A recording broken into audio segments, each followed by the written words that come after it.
Yes. If we take an assessment of the past 25 years, which is the period that is covered in the second part of the book, and you use the instruments that are contained in the Constitution for land reform, which is the restitution of land to people who were dispossessed after 1913, the redistribution of land on an equitable basis, and security of tenure for those whose tenure is legally insecure. And you use those as measurement tools. Land reform has been a catastrophic failure in South Africa. What has in fact happened is not only a failure. Land reform has largely benefited white commercial landowners at the expense of the landless. And the land reform program continues to lock out from access to land people that desperately need it. So what I try to do in the book is to explore the reasons why most of the money, we know it is approximately 60 billion rands that has been spent by the government in the past 25 years on land reform, why most of that money has gone to white commercial landowners and very little has benefited indigenous, landless, poor African people. There are various reasons why that is so, at the center of which are the structures that have been set up for land reform, which in fact have perpetuated land inequality, land inaccessibility, and also have entrenched the dispossession rather than reverse it. So that is what I'm trying to answer in the book, is why is it so that land reform on paper, which is intended to benefit the marginalized, the poor, and the landless, in reality, it continues to privilege the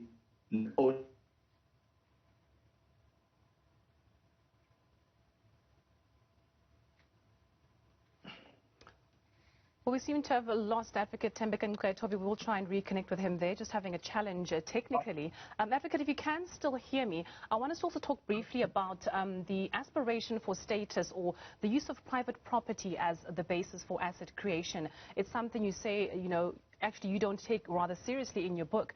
Talk to us about what you think South Africans should be using as their basis for asset creation. Yes, I didn't actually lose you. I've been hearing, so I don't know if the problem is on my side or where does it emanate from.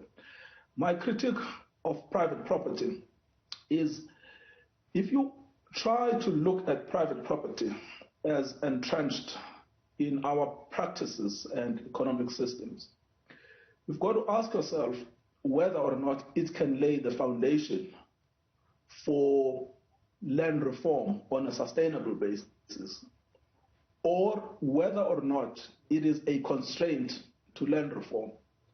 One of the goals of the constitutional system was to reform tenure, but we have been so devoted to one form of tenure as the ultimate standard. In the book, I use the phrase holy grail.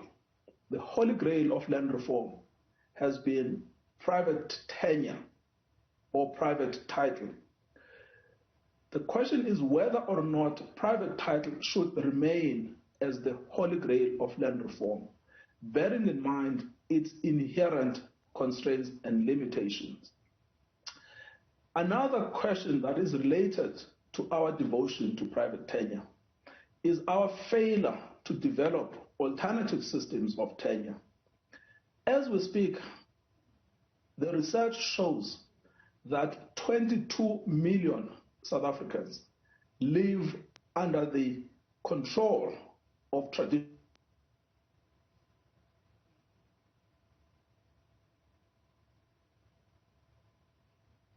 in those areas is communal tenure. But we have not developed communal tenure and made it much more secure. Instead, we have entrenched the power and authority of traditional authorities to control land, often at the expense of persons that occupy land in traditional areas. So, although I don't argue for the total abolition of private tenure, but I argue for its fundamental restructuring in order for it to play a less influential role than it currently plays. Because it is not possible to reform the tenure system using private tenure, bearing in mind the scale of the demand. We have 58 million people living in South Africa. The idea that each and every one of us one day will have highly utopia. The important aspect under the Constitution is secure tenure, but government policy has subverted this so that it uses only one form of tenure and it privileges over other forms of tenure that may also be secure. So that's the argument that is driven in the book. It is to develop alternative systems of tenure that may be secure and to reduce our devotion to a single form of tenure. Mm-hmm.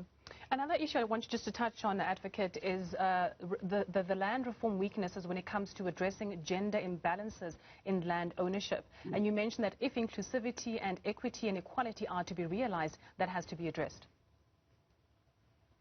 No, precisely. I've got a full chapter on what I call women access to land. Our land regime is entirely patriarchal. If you look at who, in fact, has benefited from land restitution, the numbers are only approximately 37% of women have benefited from land restitution. If you look at land redistribution, the farm sale program, more than 60% has gone to men. If you look at security of tenure, it privileges men. No, how much and yet, the fundamental principle of the Freedom Charter was always that land shall be shared among those who work it. Most people who actually work the land are women.